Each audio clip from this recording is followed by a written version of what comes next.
নমস্কার, আমি আচার্য সোমনাথ শাস্ত্রী। মিথুন রাশির জাতক জাতিকাদের ক্ষেত্রে জুলাই মাস কেমন যেতে চলেছে?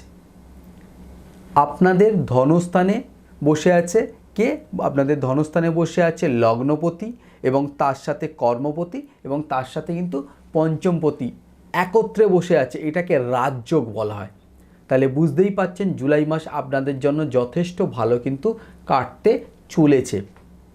যে সমস্ত ব্যবসায়ী এতদিন ধরে বিভিন্ন সমস্যার মধ্যে দিয়ে আসছেন বা বিভিন্ন সমস্যা হচ্ছে, আপনাদের ব্যবসার জায়গায় ঠিকঠাকভাবে গ্রোথ নিচ্ছে না, কিছু অসুবিধা হচ্ছে, তাদের কিন্তু জুলাই মাস যথেষ্ট ভালো কাটার সম্ভাবনা আমি দেখতে পাচ্ছি। চাকরিজীবী মানুষদের ক্ষেত্রেও কিন্তু যথেষ্ট ভালো একটা সম্ভাবনা তৈরি করবে জুলাই মাস। ছোট ভাইয়ের সাথে একটা মতানৈক্য দেখা দেওয়ার সম্ভাবনা প্রবল। একটু সতর্কভাবে চলবেন। মাঝে মধ্যে মনে একটা ভয় ভীতি আপনাদের কাজ করবে।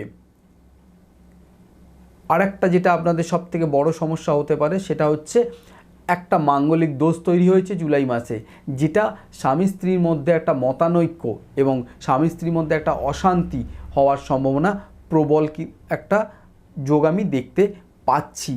এই জায়গাগুলোকে আপনাদের একটু ঠিকঠাকভাবে যদি করতে পারেন এবং ঠিকঠাকভাবে যদি আপনারা চলতে পারেন, তাহলে স্বামী স্ত্রীর মধ্যে যে মতানৈক্যটা সেটা অনেকাংশে কেটে যাবে। একটা চোট আঘাত পাওয়ার সম্ভাবনা আছে, সে বিষয়ে একটু সতর্কভাবে চলবেন, দেখবেন আস্তে আস্তে আপনাদের ঠিক হয়ে যাবে।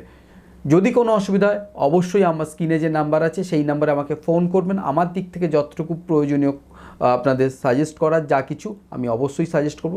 সবাই ভালো থাকুন, সুস্থ থাকুন। নমস্কার।